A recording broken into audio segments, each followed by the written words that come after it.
Ok, ça tourne. Léonard, dis-moi pourquoi tu demandes cette session aujourd'hui. Je demande cette session en fait pour pouvoir voir un petit peu plus clair ce qui se passe un peu dans ma vie cette année. Il y a pas mal de choses qui sont arrivées, je me sens un peu perdu. Beaucoup de changements perso. C'est comme si je découvrais un nouveau moi en fait. Voilà, je souhaite savoir si je suis dans le vrai ou si je me trompe.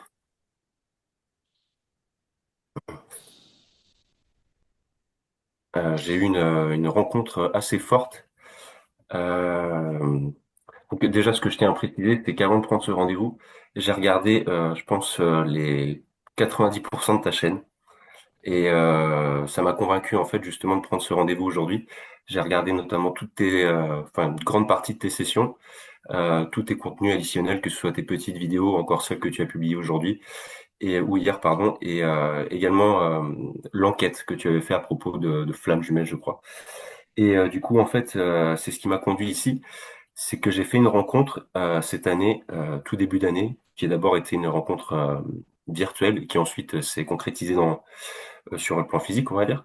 Et depuis qu'on est séparés, ben, en fait, comme je te disais, j'ai amorcé en fait une sorte de changement en moi depuis le début de cette année, et depuis qu'on a rompu entre guillemets, ça s'est accéléré. Et alors, je sais pas du tout s'il faut croire à tout ce qui est lien d'âme, etc. Mais en tout cas, pour moi, ça a été une rencontre super forte. Et j'ai du coup de tout ce que tu peux décrire dans tes vidéos, tout ce qui va être synchronicité, tout ça. Et enfin, j'ai pas envie de tomber justement dans un excès comme dans l'autre. Donc du coup, c'est pour ça que je prends ce rendez-vous aujourd'hui, pour pouvoir, au plus tôt dans ma vie, déterminer ce qui est vrai et ce qui ne l'est pas, tout C'est- simplement. C'était quand? La rencontre ou la rupture? Les deux. Alors rencontre du coup via une application début janvier, où on a matché très très vite, hein. Franchement. Moi, j'ai eu pas mal de relations dans ma vie, pardon, mais celle-ci, j'ai senti que c'était, je sais pas, que c'était pas normal. Et on s'est mis ensemble sur le plan physique juste après notre première rencontre, qui a eu lieu au mois de juin, et on s'est séparés fin juillet. Donc vraiment, ça a pas duré longtemps. Et voilà, c'est depuis un silence radio de son côté comme du mien d'ailleurs. Voilà. Mais pour autant, j'ai des trucs un peu bizarres qui se passent. Elle me reste constamment dans la tête, alors que comme je te dis, j'ai déjà eu des relations auparavant. Et j'ai jamais ressenti ce genre de choses. Et là, depuis que j'ai ce rendez-vous qui est programmé avec toi, c'est comme s'il y avait une sorte d'accélération, dans le sens où, pas plus tard qu'hier, je fais jamais de rêve. Mais vraiment, je ne fais jamais de rêve. Et là, j'ai rêvé d'elle, forcément. Un rêve super réaliste, d'ailleurs, c'était assez troublant. Et j'ai plus du tout de nouvelles d'elle. On est bloqué sur les réseaux, etc. Et comme par hasard, aujourd'hui, sur mon fil d'actualité YouTube, une vidéo d'elle qui apparaît et qui je trouve en plus fait écho à ce qu'on va faire aujourd'hui parce que c'est une petite vidéo short en fait. Elle est énergéticienne, on va dire, et elle fait une petite vidéo short pour prodiguer des conseils à savoir comment oublier une personne. Voilà. Et c'est ce genre de petites choses. On a aussi je sais pas si on peut appeler ça synchronicité ou quoi que ce soit d'autre, mais il y a toujours eu une sorte de petit animal totem entre guillemets entre nous, qui était le hérisson. Et quand j'en voyais un tel jour, elle le voyait le lendemain.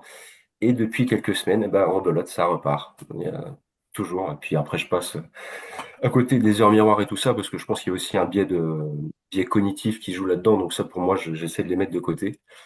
Et après aussi, c'est pareil. Je suis quelqu'un qui s'intéresse aussi un petit peu aux étoiles et tout ça. Et j'ai vu pas, enfin, un nombre d'étoiles filantes cette année juste incalculable. Voilà. Et toujours, quand je voyais une étoile filante, le lendemain, j'avais une interaction avec elle. Voilà. Pourquoi vous vous êtes séparés?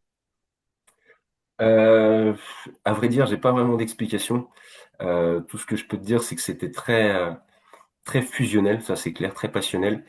Moi, il faut savoir qu'en début d'année, je suis sorti d'une dépression. Elle est rentrée dedans, enfin, diagnostiquée. Ils ont mis du temps à trouver quel traitement médicamenteux pourrait lui permettre d'aller mieux. Donc, elle a oscillé avec plusieurs traitements médicaux. Moi, je sortais de dépression, je suis en suivi depuis longtemps et ça y est, moi, je suis guéri. Et en fait, ce qui s'est passé, c'est que on a passé pas mal de temps ensemble et du coup, il y avait des moments qui étaient géniaux et d'autres moments qui étaient plutôt conflictuels, on va dire.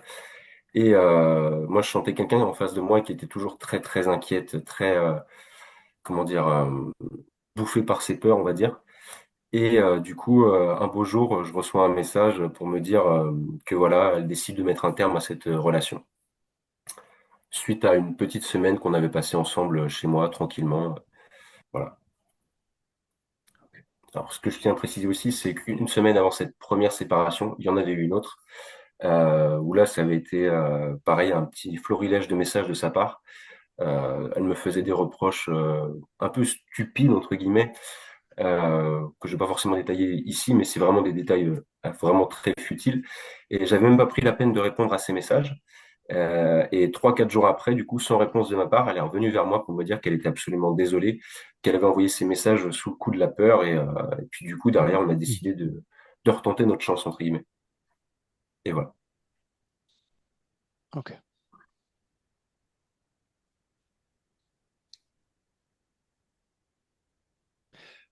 Dans ta vie en général, est-ce qu'il y a des problématiques particulières, des choses qui bloquent ou que tu voudrais voir en session? J'ai récemment justement fait une séance de kinésiologie parce que, comme j'ai expliqué à cette praticienne, j'ai toujours eu le sentiment, pardon, de porter des choses qui m'appartenaient pas. Et pendant cette séance de kinésiologie, en fait, il a été mis en relief, si on peut dire, du coup que je traînais quelque chose de mon arrière-grand-mère maternelle. Et ce qui a été assez surprenant, c'est que justement, quand elle a mis en lumière ce truc-là, eh ben, tout simplement, je l'avais jamais envisagé parce que pour moi, en fait, j'avais même pas d'arrière-grand-mère maternelle, étant donné que j'ai pas connu mon grand-père maternel. En fait, j'avais totalement esquissé, ne serait-ce que son existence. Et du coup, elle m'a parlé que, effectivement, j'étais très réceptif à ces tests de kinésiologie et que je portais une sorte de colère qui m'appartenait pas, en fait, une sorte de besoin de contrôle comment, qu'elle m'a fait hériter. Et du coup, voilà. Et du coup, pendant cette séance, on a essayé de travailler dessus hier, pas hier, pardon, il y a une semaine, pour justement essayer de solutionner un petit peu ce truc-là. Et, euh, et voilà. Et ce qui est assez curieux, c'est que 2 jours après, enfin oui, 2 jours après, je suis tombé malade. Donc est-ce que ça a un rapport ou est-ce que c'est lié à la météo de ces derniers jours? Je ne saurais le dire, mais enfin c'était assez curieux de faire le rapprochement. Mm. Ça arrive souvent après une séance de kinésio d'avoir, je sais pas comment on appelle ça, mais une sorte de crise d'évacuation, on peut tomber malade. Ouais, c'est ce qu'elle m'avait dit que je pouvais potentiellement être chamboulé. Et bah force est de constater que ça a été le cas parce que du coup j'ai d'abord eu les bronches, ensuite le nez, migraine et puis maintenant ça, c'est comme si tout s'évacuait tranquillement. La dépression, c'est réglé ou t'es encore Alors la dépression, là, susceptible? du coup, pour en avoir discuté avec ma psychiatre il y a quand même quelques temps, depuis l'été, pour elle, tout va mieux, mais on garde juste le traitement médicamenteux pour la période de l'hiver pour éviter toutes sortes de rechutes qui pourraient avoir lieu, parce qu'elle est au courant, du coup, de cette relation que j'ai eue. Et puis, j'étais en pleine reconversion professionnelle. Avant, je travaillais dans le commerce et maintenant, je veux m'orienter sur un métier plutôt, bah, justement, qui tourne un petit peu autour de la kinésiologie et du soin du corps. Comment c'est quand ta dépression? Ma dépression, alors je j'ai pas de date de début, mais quand elle a été diagnostiquée, pardon, c'était octobre 2023. Il y a eu un événement Oui, oui, oui, tout à déclencheur. fait. J'étais dans un emploi et un emploi familial. Auparavant, je travaillais dans une structure où j'étais bien payé, etc.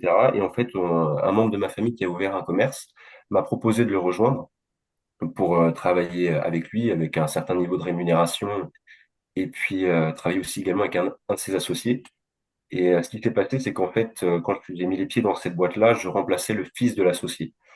Et visiblement, ça ne plaît, enfin, la personne, du coup, l'associé, n'était pas vraiment prêt à ce que son fils soit remplacé. Donc tout de suite, ça a créé quelque part une forme de tension.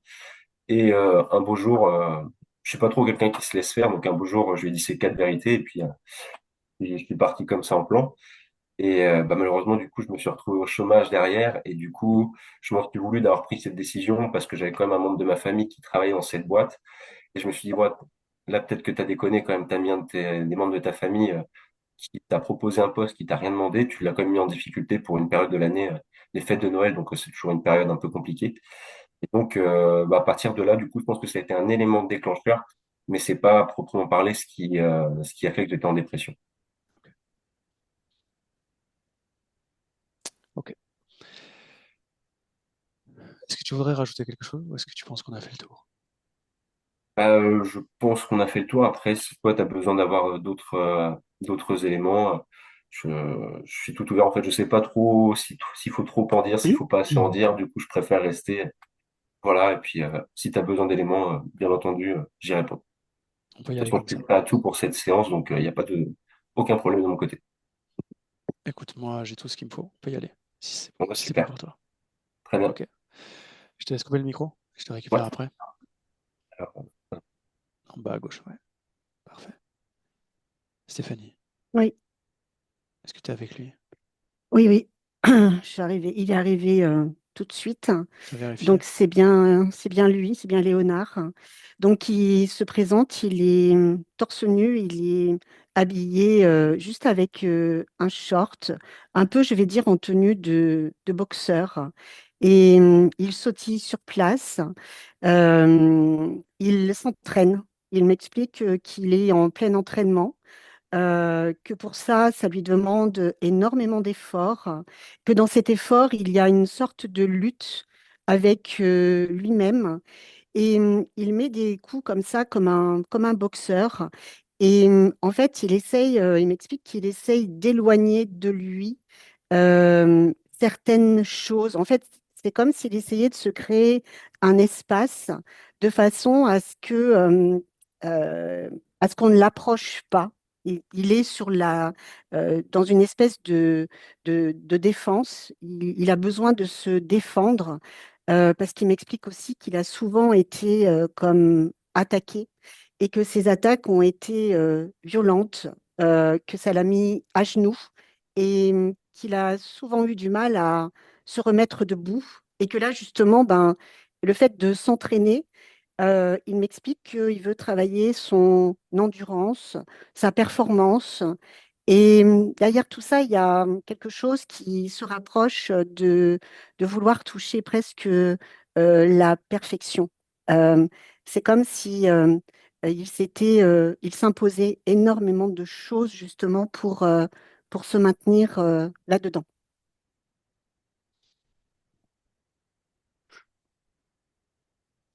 Pourquoi on est là? Demande-lui. Alors on est là parce que il m'explique que là, au départ, cet entraînement devient comme pour lui comme un combat. Et de lui-même, il n'arrive pas à faire autre chose que de combattre. Il explique que ça fait longtemps qu'il combat presque ses ennemis et que tout de suite, il n'arrive pas à arrêter tout ça en fait. Tu peux te Il parler se avec sent lui. obligé de le faire. Oui, Ok, je parle directement avec Léonard. Léonard, oui, je suis tu... fatiguée. Je suis fatiguée. J'en peux Ok. plus. Bah, Je suis arrête. épuisée. Je peux pas. J'y arrive pas. J'y arrive pas parce que je me dis que si j'arrête, je tombe. Si je tombe, je ne me relève pas. C'est une discipline et je ne peux pas faire autrement. Je n'y arrive pas. Tant que je ne serai pas arrivée jusqu'au bout, tant que je n'aurai pas atteint C'est quoi tes objectifs? mes objectifs, déjà, c'est de ne plus avoir peur. C'est de ne plus ressentir non plus cette colère qu'il y a à l'intérieur de moi. Et tant que je ne sentirai pas je vais dire, ce sentiment de paix, je ne pourrai pas arrêter. Tu Il combats faut que je quoi? Tu continue. combats qui? Je combats, je vais dire, mes propres ombres, mes propres peurs. C'est un combat avec moi-même parce que je vois bien qu'il n'y a rien, mais c'est contre moi-même. J'ai besoin de faire sortir des choses, j'ai besoin de... Et cela, tout de suite, c'est le seul moyen que j'ai pu trouver. Déjà, me discipliner et essayer d'aller jusqu'au bout de ça. Et j'y arrive pas. Et là, je suis vraiment fatiguée, très fatiguée. Et c'est là où j'ai besoin de toi pour arrêter tout ça, arrêter tout ce que j'essaie de faire qui ne m'apporte pas grand-chose, si ce n'est de la fatigue, du stress et toujours cette sensation de ne jamais en faire assez. Donc, je continue, mais voilà, je fais Qu'est-ce qui va du se sur passer si tu place. arrêtes? Si j'arrête, j'ai peur. Comme je te l'ai dit, j'ai peur qu'il y ait peur de qu'il y ait le vide, qu'il n'y ait plus rien. En fait, là, j'occupe l'espace, tu vois. Je bouge, je me dis que Qu'est-ce que ça veut dire plus je rien? m'entretiens, il y aura plus rien. Si je ne bouge pas, si je ne fais pas en sorte Qu'est-ce que ça veut de dire plus rien? plus rien, c'est le vide. C'est quoi le vide? Le vide, c'est ce sentiment d'être seul. C'est la solitude. Tu l'as déjà ressenti ce sentiment? Oui, oui. Quand ça? Bien, je dirais à plusieurs reprises. Et Est-ce qu'il y a un souvenir? oui, il y a un souvenir d'un vide qui se crée autour de Observe ce moi. souvenir. Il est, Est-ce que tu veux bien à trois qu'on se déplace dans ce souvenir? oui, je veux bien. Ok. Un, deux, trois. Où Oui, est-ce qu'on est? j'y suis. On est, je suis un jeune homme. J'ai une casquette sur la tête. Je suis je suis très bien habillée. Euh, je suis quelqu'un d'assez joyeux. Euh, je ris souvent. J'aime bien rire. J'aime bien aussi faire rire les autres. On est un groupe d'amis. On se rejoint souvent pour, euh, pour jouer ensemble, pour échanger. Et ce qu'on aime bien, c'est ce qu'on appelle des enquêtes, c'est-à-dire que on essaie de résoudre des énigmes chez les uns ou chez les autres, mais ça reste joyeux. Et puis, il y a eu ce moment où on m'a fait tout un tas de reproches en me disant que j'en faisais trop, que j'étais toujours celui qui voulait avoir le dernier mot, que j'étais celui qui voulait toujours paraître plus que les autres, alors que ce n'était pas du tout mon intention. Moi, justement, je suis très tournée vers les autres et tout ce que je fais, c'est pour les autres. Mais ceux qui disent être mes amis me reprochent de, d'en faire trop. Et petit à petit, je commence à ressentir un mal-être qui s'installe parce que c'est plus comme avant. J'ai l'impression qu'ils se liguent contre moi. Ils font des choses sans moi. Ils se voient sans moi. Et il parle, et quand il parle, j'ai l'impression qu'il parle de moi. Quand il rit, j'ai l'impression qu'il rit de moi. Et c'est comme si à ce moment-là, ma joie s'était transformée en peur. Et la peur de ne pas être aimée, la peur de ne plus faire partie de ce groupe. Et je vais prendre mes distances, mais on va aussi me mettre à distance, c'est-à-dire que le groupe va se créer ailleurs. Il va s'agrandir, mais sans moi. Et moi, là, à ce moment-là, j'ai l'impression de tout perdre. Quel âge C'est, tu as? c'est, là, je dois avoir 18 ans, ouais, 17, 18 ans. Et j'aime faire partie de ce groupe parce que je me retrouvais en eux, en chacun d'eux, en fait. Il y avait quelque chose qui m'animait, qui me faisait plaisir de les voir. Et là, à ce moment-là, je me suis sentie vraiment tout rejetée, trahie. Surtout qu'à la maison, c'est pas ça non plus, tu vois. Donc dans ce petit groupe, c'était un peu comme ma seconde famille. À la maison, c'est tendu. C'est-à-dire que j'ai un père qui est plutôt assez rigide. C'est-à-dire qu'il a des idées bien arrêtées. Que si tu ne penses pas comme lui, t'es un moins que rien. Si tu ne fais pas ce qu'il te demande, tu es un moins que rien. Lui, il dit qu'il a bien réussi. Enfin voilà, si tu l'écoutes, C'est la huitième merveille du monde. Il n'y a que lui qui fait les choses bien. Et il a toujours essayé de faire en sorte que je lui ressemble. Alors, on va dire que physiquement, je lui ressemble. Au niveau vestimentaire, quelque part, je lui ressemble parce que ça lui fait plaisir. Mais pour tout le reste, je ne lui ressemble absolument pas parce que je n'aime pas du tout tout ce qu'il est. Et ça rajoute du mal-être parce que ben, toutes les sorties que je pouvais faire avec ce groupe d'amis, je ne l'ai plus. Toute cette joie que je pouvais trouver chez eux, je ne l'ai plus.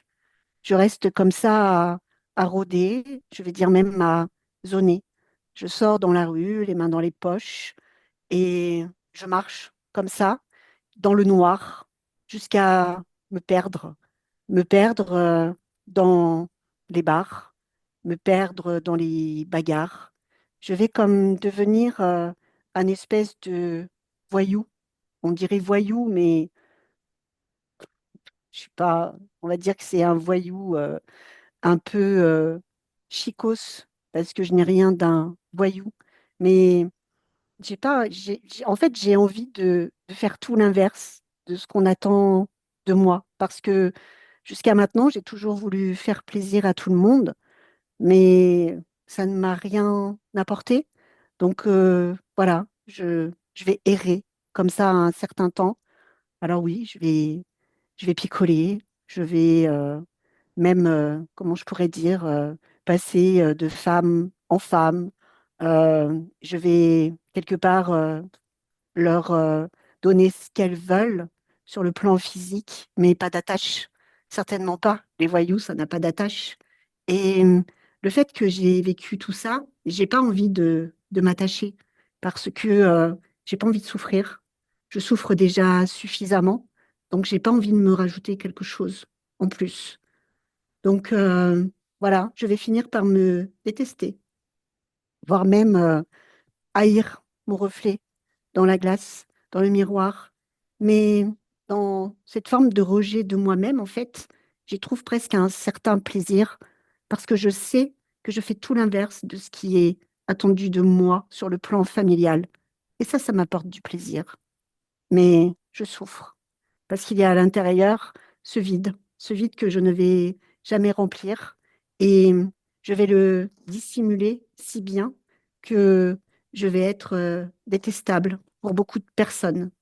Je vais faire en sorte que personne ne m'aime. Et j'arrive moi-même à ne plus me supporter, comme je te le dis. Et c'est Ok, ça qui crée le vide. ok, reviens dans le présent. Oui, Laisse-moi avec Stéphanie. Stéphanie, déconnecte. oui, c'est bon. Est-ce qu'il est seul? Non, il n'est pas seul. Il n'est pas seul parce que lui, ce qu'il appelle ses ombres, moi, dans ce que je perçois, c'est qu'il y a bien un côté sombre, mais là où il pense que c'est ses propres ombres à lui, c'est d'autres ombres avec d'autres yeux, parce que je vois des yeux. Et ça, ces entités-là créent en fait de la peur et font en sorte de le maintenir dans justement ces fréquences d'être sur la défensive, de devoir toujours essayer de faire plus et de combattre. Euh, il y a cette notion que s'il combat ses peurs, alors il sera parfait, tout ira bien. Et en fait, de ce que je vois, c'est qu'il y a deux petits dragons, mais avec un qui lui, et je vais dire, est aux commandes et qui orchestre en fait ce maintien, parce que moi, ce que je perçois, c'est comme s'il était en fait dans un, c'est pas un ring, lui il pense être dans un ring, hein, en train de faire son entraînement et de boxer, mais ça ressemble plus à une cage, euh, une cage. Il est enfermé et il ne peut pas en sortir. Et c'est pour ça que tout se rejoue, je vais dire, en boucle. et que ça le fatigue énormément parce que ça lui demande énormément d'efforts parce que l'espace est très restreint. Est-ce qu'il a conscience de ça ou pas? Alors là, non, jusqu'à maintenant, non, pas du tout. Entre lui. Oui, oui. Qu'est-ce qu'il en pense? Il, il est stupéfait parce que il comprend pas. Il comprend pas pourquoi il est comme enfermé et que il est observé de l'extérieur par ces deux êtres. Et il se demande comment il va pouvoir sortir de là. Parce qu'il dit que ça l'étouffe encore davantage de voir ça. C'est très étouffant. Dis-lui avant de se demander comment sortir de là, il faudrait déjà qu'il se demande comment ils sont rentrés, comment il en est arrivé là, dans cette situation. Le désespoir. Il dit que c'est le désespoir, que c'est le rejet de lui-même, de le fait de s'être haï aussi. Il a comme permis à demander presque d'être sauvé et d'être, comment je pourrais dire, pardonné. Il a voulu être pardonné et ce pardon, en fait, c'est comme s'il l'avait offert en disant, voilà, si je me laisse tomber, j'ai juste besoin qu'on me récupère et pour ne pas me sentir seule. Et au moment où il dit ça, c'est comme si je le voyais vraiment tomber, euh, tomber d'une falaise, comme s'il s'était complètement abandonné, pensant qu'il ne pouvait plus lutter par lui-même et qu'il avait confié en fait cette mission entre guillemets Ok, à demande-lui, je voudrais qu'il se déplace au moment où il laisse rentrer l'interférence, où il la rencontre, il la laisse rentrer pour la première fois. Il va bien? oui, Ok, on y va maintenant. oui. C'est effectivement un moment de désespoir. Il est très triste. Qui il est? C'est un homme, il doit avoir 35 ans. Et ce qu'il vit, c'est une déchirure sentimentale. Il a été laissé là pour compte. Il, il était, il dit, j'étais à deux doigts d'avoir la vie dont j'avais rêvé. En fait, il me montre qu'ils avaient établi tout un projet de vie avec cette femme avec la construction d'un foyer. Ils avaient projeté d'avoir des enfants. Et lui, il avait déjà comme construit mentalement toutes ces images. Et au dernier moment, elle est partie. Elle est partie avec un ami, avec quelqu'un qui était proche de lui et en qui il avait confié énormément de choses justement sur tous ses projets. Donc il y a eu la double trahison. Et il a voulu comme mettre fin à ses jours parce que pour lui, il était à terre. Elle l'avait mis à terre et cet homme aussi qui est parti avec elle l'a mis à terre. Et tu vois, c'est comme s'il voyait tout un tas de visages qui se moquaient de lui. Et c'est quelque chose d'insupportable dans le sens où il y a cette trahison, mais il y a aussi le fait qu'il s'en veut de ne rien avoir vu. Parce que pour lui, il se dit que s'ils sont partis ensemble, c'est que forcément, il y a des choses qu'il n'a pas su voir. Et ça aussi, ça lui fait énormément mal à l'intérieur de lui parce que Des visages qui se moquent de lui? ouais, c'est comme s'il avait cette image mentale où euh, il voyait tout un tas de personnes au niveau de sa famille, de ses amis, qui se rient de cette situation, qui se moque de lui en lui disant, mais t'es trop bête, t'as rien vu venir. Euh, mais ça, c'est dans sa tête. C'est vraiment le fait qu'il soit à terre. C'est comme si tout Qu'est-ce que ça lui... provoque comme émotion, ça? Ben, ça provoque une énorme tristesse, mais je dirais même plus. C'est comme si il s'en voulait aussi à lui-même. Quelque part, il se dit, mais comment j'ai pu être aussi naïf de, de rien avoir vu, parce que c'est comme si, en fait, une fois qu'il a appris qu'elle partait, il y avait des choses, il y avait des signes, il y avait tout un tas de choses qu'il s'était comme refusé de voir, parce que lui, dans sa tête, tout était construit, tout était parfait, c'était presque la vie rêvée, et ça, c'est quelque chose euh, qui le met vraiment à mal, en fait qu'on puisse, qu'il n'ait rien vu et qu'on puisse se moquer de lui comme ça. C'est une forme d'irrespect et ça, c'est quelque chose qu'il ne comprend pas. Donc, il a vraiment déjà cette sensation de tomber dans le vide de façon symbolique, mais il a aussi envie de se laisser tomber dans le vide et de se laisser, j'allais dire, presque, peu importe ce qui m'arrivera aujourd'hui, finalement, je m'en fiche. Je préfère tomber et ne rien voir plutôt que de faire face à tout ça. Et c'est au moment où, en fait, où et il veut presque, je vais dire, mettre fin à sa vie, que, il laisse entrer cette entité euh, en se remettant à lui comme si, ben, finalement, fais de moi ce que tu veux, je m'en fous. C'est ça, c'est je m'en fous, peu C- m'importe. C'est lui qui l'a appelé ou ça s'est présenté spontanément? Non, ça s'est présenté spontanément. Au moment où lui ressent ce vide, ça crée vraiment comme une espèce de faille qui s'ouvre au niveau du sol. Et c'est comme s'il le ressent, il a ressenti comme une espèce de vibration. Et c'est à ce moment-là où vraiment, voilà, euh, fais de moi ce que tu veux. Je veux même pas savoir ce qui se passe, ni comment, ni pourquoi. Je m'en fiche en fait.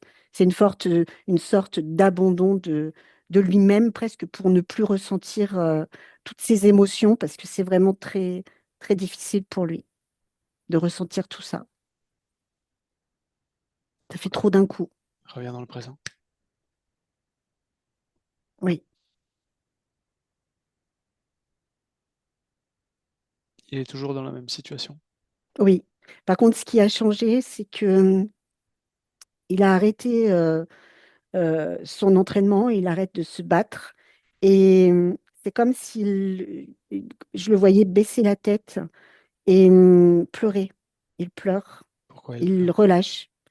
C'est comme si, tu vois, il avait maintenu euh, euh, toute cette tristesse dans ce combat pour rester debout et que là, en fait, il relâche tout et c'est c'est toute sa tristesse qui laisse s'évacuer parce que ça, ça prenait vraiment beaucoup, beaucoup de place et cette tristesse, en fait, l'empêchait euh, de se retrouver et de se voir aussi tel qu'il était. Ça créait une fausse image de lui et presque aussi une fausse image de ce qu'il voulait devenir.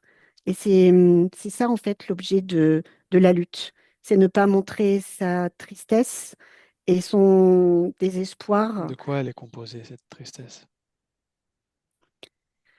Il y a plusieurs choses parce qu'il y a la tristesse d'un enfant qui a manqué d'amour. Il y a la tristesse d'un adolescent qui a eu du mal à trouver sa place. La tristesse d'un homme qui a été trahi par une femme. Et cette tristesse, elle est comme vraiment comme il s'en était imprégné, voire presque inspiré euh, pour, ben, pensant tenir debout et en voulant la transformer en fait. Mais ce qu'il n'avait pas perçu, c'est que cette tristesse, elle s'était logée complètement à l'intérieur de lui et qu'elle agissait comme comme je pourrais dire, comme un piège.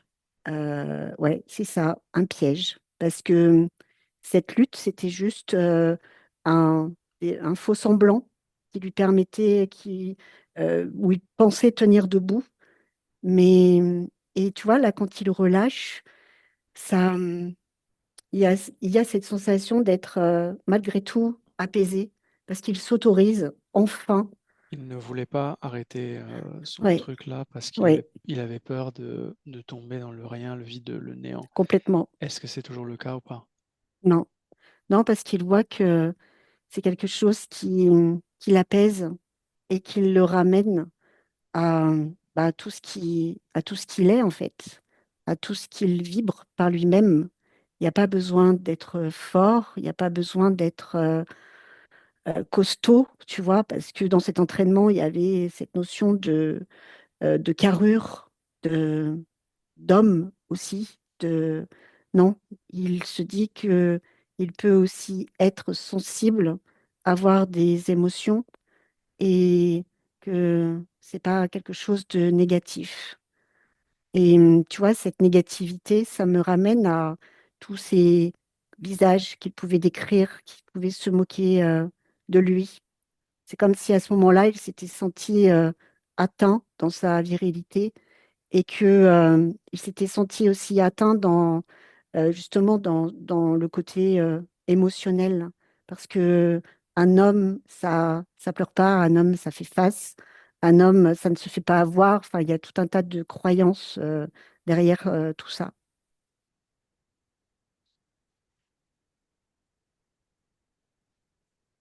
Demande-lui de dire à ces êtres, je ne sais pas combien ils sont, De- de, qu'ils se placent devant lui.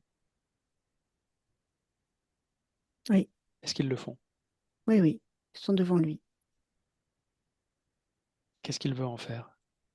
Bah, il dit déjà que il veut s'en détacher parce que ce qu'il perçoit, c'est que ils sont comme attachés à lui au niveau de la tête, au niveau des bras aussi, et au niveau de son cœur, dans le sens où, à l'intérieur de son cœur, c'est comme s'il y avait un...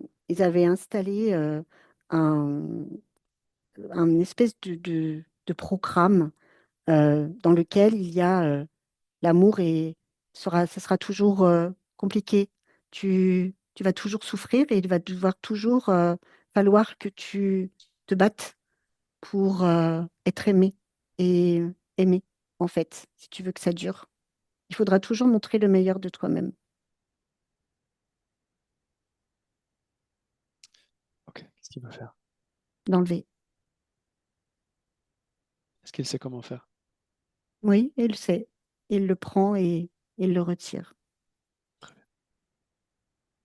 C'est fait.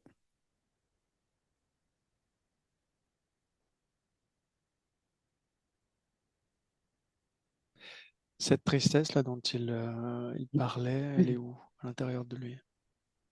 Elle se diffusait partout. Ça faisait comme un espèce de tourbillon qui pouvait à la fois et l'envahir. Elle se diffusait, ça veut dire ne se diffuse plus?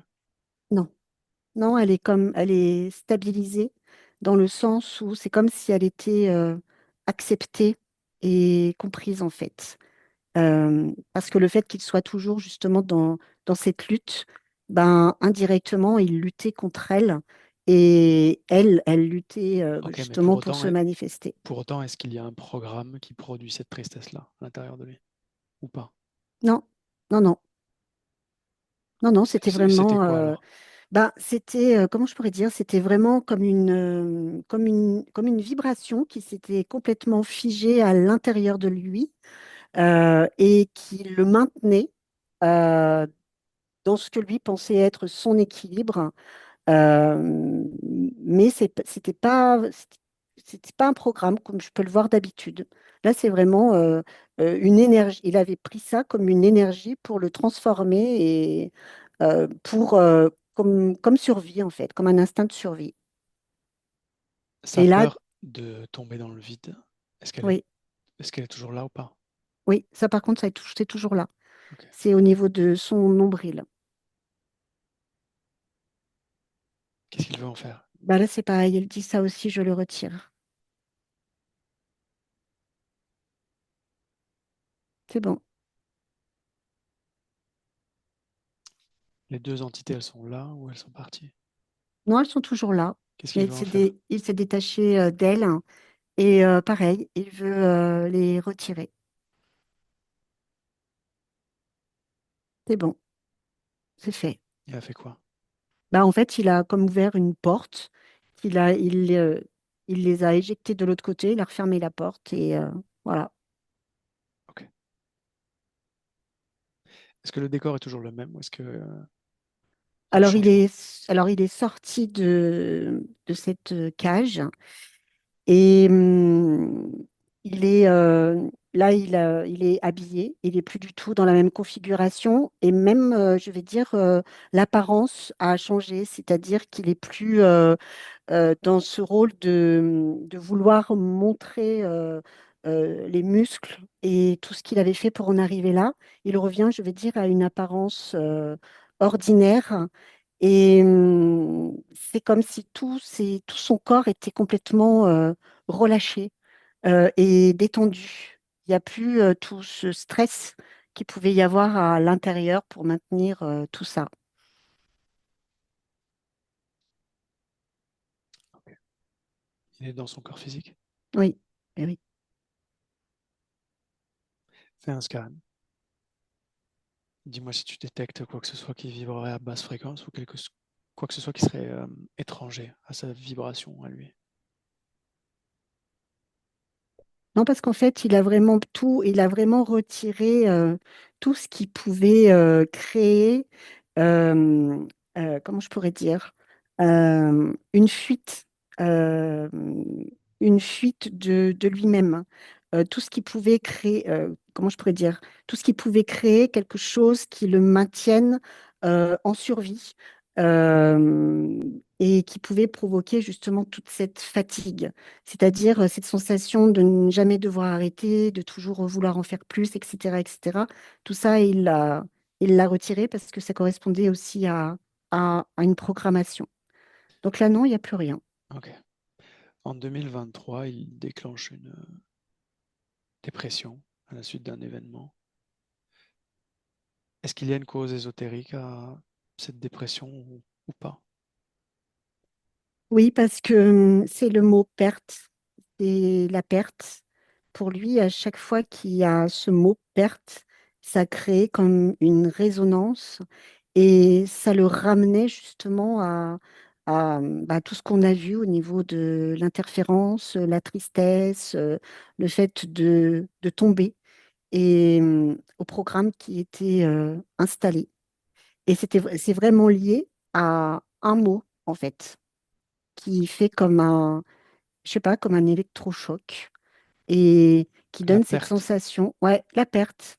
C'est comme si le mot perte euh, venait créer un électrochoc et cette notion d'échec, de tomber, tu vois, c'est comme s'il y avait vraiment comme presque un scénario qui était écrit euh, et qui amenait jusqu'à effectivement l'affaissement des vibrations et ce sentiment Est-ce que de le tomber. scénario auquel est relié ce mot perte, il est toujours là? Il est toujours relié ou Non, non, pas? il a été retiré.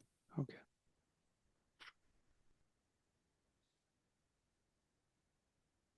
Ok. Dis-lui d'appeler cette personne dont il nous a parlé. Oui, elle est là. Dis-lui de vérifier sa fréquence. Est-ce que c'est bien elle? Oui, c'est bien elle. Qu'est-ce que tu as entre les deux? Je n'ai pas de lien particulier. Par contre, j'ai comme, je vais dire, une résonance. euh, c'est comme s'ils s'étaient reconnus sur un plan au niveau des vibrations et au niveau des fréquences. C'est comme si il y avait un parcours un peu similaire et j'allais dire aussi presque ressemblance sur le plan émotionnel, mais voire physique. C'est comme s'ils, c'est assez spécial, mais c'est comme s'ils avaient pu être frères et sœurs, tu vois. Il y a quelque chose de... Ils se ressemblent. euh, et il y Est-ce que a... cette reconnaissance vibratoire euh, se joue dans comment dire, dans les corps subtils, tu vois, dans les couches physiques, je pourrais dire ça, Oui, oui, oui. mais pas sur le plan subliminal. Et ben, sur le plan subliminal aussi, il y a, il y a cette notion de... Comme s'ils se reconnaissaient, tu vois, comme si... C'est quoi qu'ils reconnaissent? bah, ils reconnaissent en fait tout ce qui est vibratoire. C'est C'est-à-dire, ben, comment je vais expliquer ça?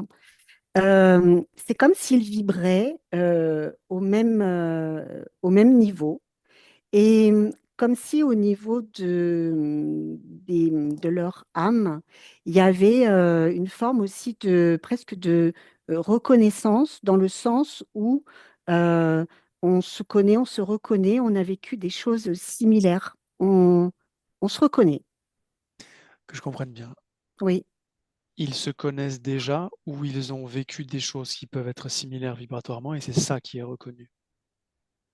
Non, ils se connaissent déjà. Pourquoi tu me dis qu'il n'y a pas de lien alors? Parce que pour moi, c'est pas, ça n'a pas créé de lien. Ils se connaissent déjà, Ok, mais il y a pas de lien spécifique en fait. ok. C'est, voilà, on se connaît, on se reconnaît.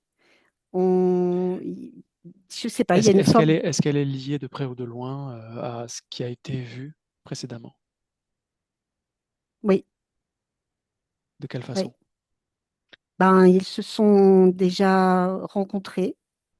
Ils ont déjà partagé des bribes de vie, mais pas. Alors, ils ont partagé des vies où ils étaient frères et sœurs, où ils ont été amants, ou juste des rencontres d'évolution. Euh, mais il y a une forme de, je sais pas comment l'expliquer, il y a une forme de sagesse derrière, il y a une forme de euh, que c'est évolutif, c'est pas involutif, c'est pas quelque chose Est-ce que qui, c'est présentement évolutif? oui, complètement. Leur rencontre n'est pas liée à l'interférence qu'on a vue? Non, pas du tout. Ok.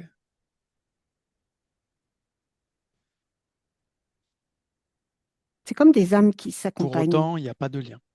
Non, non, non, non, non, parce que euh, euh, Qu'est-ce qui a il y a, provoqué du coup les synchronicités, ce dont il nous a parlé? après les synchronicités, c'est plus, je vais dire, les croyances euh, le besoin aussi de s'attacher à quelque chose de concret, dans le sens où ça pouvait être tellement déstabilisant qu'il y avait besoin de se raccrocher à quelque chose de vrai. Et c'était presque aussi pour ne pas perdre pied, pour ne pas tomber dans le vide. C'est comme si c'était quelque chose qui le ramenait en fait à une forme de réalité quelque part. Euh, je sais pas, c'est presque de se ramener plus à plus de conscience.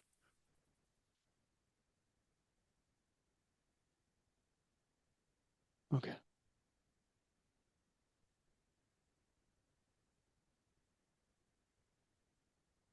Parce que là aussi, tu vois, ça me ramène à cette notion de d'électrochoc.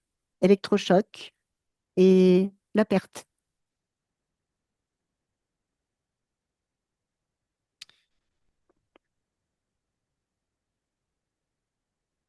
Ok. Est-ce que, comment dire, est-ce qu'il est utile qu'il espère autre chose de cette rencontre que ce qui s'est déjà passé ou Non, pas? Non. non, non, non, faut rien attendre de plus. C'est, je te dis, c'est un électrochoc et c'est pour lui, c'est quelque chose d'évolutif parce que c'est malgré tout quelque chose qui va le ramener quelque part à une forme de vie. C'est comme s'il passait de la survie à la vie et qu'il allait justement se reprendre en main et faire face à certaines situations qu'il a plusieurs fois fui.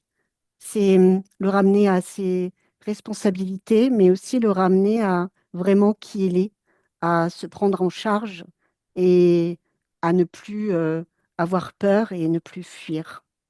C'est quelque chose de positif. Ok. Ça le ramène à lui, en fait. Est-ce qu'il a tout de même été créé je sais pas moi, un système énergétique qui ferait Oui, que oui, oui, sur le il plan reste énergétique. Oui, accroché? ouais, sur le Ouais. plan énergétique, il y a, tu sais, comme ce qu'on voit d'habitude, parfois, cette énergie qui s'est comme imposée, qui s'est collée autour de lui, comme un espèce de doux parfum qui maintient dans quelque chose et qui vient comme perturber ses propres énergies à lui. Et ça, par contre, je vais dire que c'était aussi, là, sur ce plan-là, manipulé ça servait à l'interférence. Ça sert à l'interférence. Qu'est-ce qu'il veut faire avec ça? Ah, ça, ils veulent dégager. Il dit qu'il veut plus rien du tout, qu'il veut vraiment retrouver presque une neutralité et vraiment se ressentir lui, rien que lui. Ok, qu'il le Parce fasse. que pour lui, c'est du parasitage. Oui, c'est bon. C'est fait? Oui, c'est fait. Ok. Elle est partie? Oui, Fais un scan. Est-ce que tout est ok? oui, oui, oui, Il a tout est évoqué OK. aussi du transgénérationnel, peut-être arrière-grand-mère. Est-ce que tu... Non, je perçois. Non, Ok, non, par rapport à ça, je vois pas. ok, ok. Observe le point. Oui. Bah, au niveau du point, c'est comme si le point, en fait, était coupé en deux et qu'il y avait toute une partie de lui qu'il avait rejetée, comme s'il avait fait en sorte que ça n'existait plus pour ne pas voir, pour ne plus ressentir, pour ne plus, pensant que ça allait être plus facile. Donc, il est en train de se reconnecter à tout. Euh, et, hum, Parce qu'il y a quand même une grande sensibilité. euh, et, hum, et ça aussi, ça fait partie de ces choses qui vont le ramener à ce qu'il appelait tout à l'heure, à le ramener à la vie. Donc là, c'est bon, il est parfaitement en accord avec le point. Scanne ses couches une par une et dis-moi. Au niveau des couches, c'est comme si les couches étaient compactées dans le sens où il y a une forme de dureté. Justement, il y a la dureté, la discipline, tout ce qui est lutte. Et c'est comme si euh, toutes les couches s'étaient au fur et à mesure comme endurcies, que ça avait créé presque justement de l'insensibilité pour ne pas ressentir, pour ne pas souffrir. C'est comme si c'est comme si les parois étaient comme des murs, comme s'il avait créé des murs pour pas que ça fasse écho, pour essayer de se protéger en quelque sorte de tout un tas de choses, mais il perçoit bien que ça l'a complètement déconnecté en fait de tout ce qu'il est et de tout ce qu'il aime aussi, dans le sens où c'est comme s'il avait fait beaucoup de choses par obligation et que ça aussi, ça avait maintenu ces choses qui l'ont endurci et que là, de revenir dans ce qu'il aime, c'est comme si ça allait lui créer quelque chose de beaucoup plus fluide,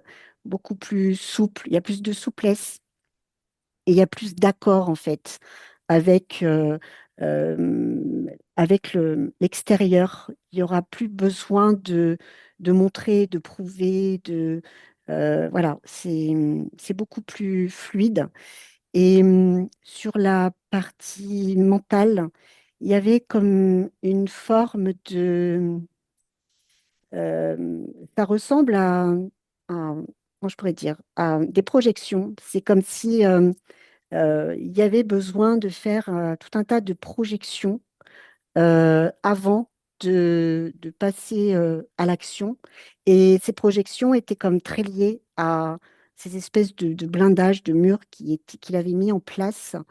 Euh, et ça créait encore, enfin, tout était lié et ça créait vraiment un inconfort à l'intérieur.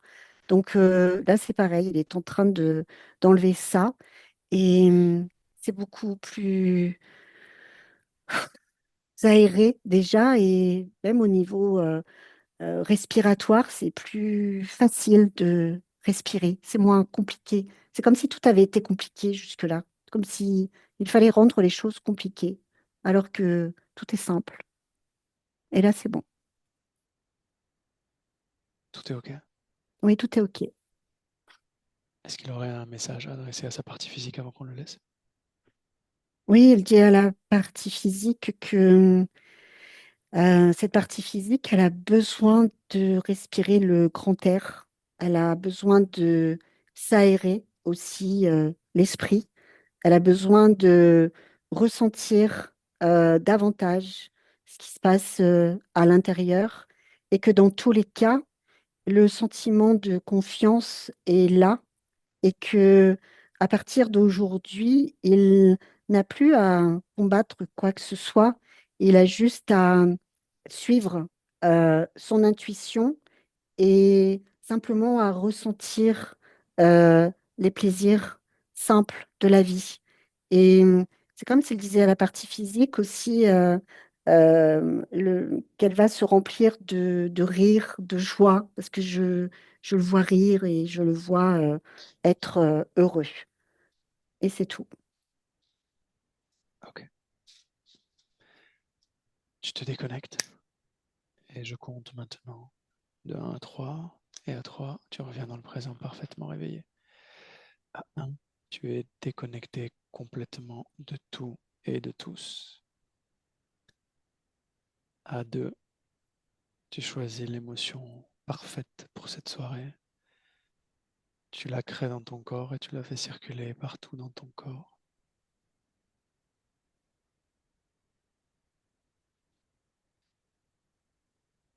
Et à 3, quand tu es prête, tu peux ouvrir les yeux. 3. Oui, c'est bon. Comment tu te sens? Ça va, je te remercie. OK. Léonard, tu peux rallumer ton micro. C'est bon. Comment tu te sens? Bien. Et je remercie Stéphanie aussi. Et puis toi également. Ouais, comment dire, je trouve pas de mots, mais euh, ça remue, on va dire. Que ouais, c'était très intéressant. Les informations t'ont parlé? Ouais, il y a eu pas le souvenir exactement, mais il y a eu pas mal de petites choses ouais, bah, ça a créé des petites comment dire des petites sensations physiques. Donc ouais, carrément. OK. Non, je suis content parce que du coup on a passé en revue à peu près tout ce que je voulais. Donc je vous remercie tous les deux. Est-ce que tu veux partager cette session ou on garde ça privé? Euh, Bah, j'ai bien envie d'aider ta chaîne quand même, donc si tu peux au moins me flouter, et OK. puis éventuellement, je sais pas si tu as besoin de la partie où moi je le parle, ou si tu peux la éventuellement, Ouais. Soit je bah poste en voilà, entier, soit je poste pas. d'accord. Bah écoute, à ce moment-là, floute-moi, et puis on y va comme ça. OK. Après, Si ça peut aider ton travail. Si vraiment tu as des réticences, on poste pas, hein, tu vois, il n'y a pas y a pas d'obligation. Non, non, non, enfin, j'ai envie de, j'ai envie de t'aider aussi, donc non, non, non. Vas-y, Ok. Stéphanie, merci. Bonne soirée. Oui, bonne soirée. c'est Et moi Léonard, pour Au moi. revoir, tu Léonard. restes là, je coupe l'enregistrement simplement.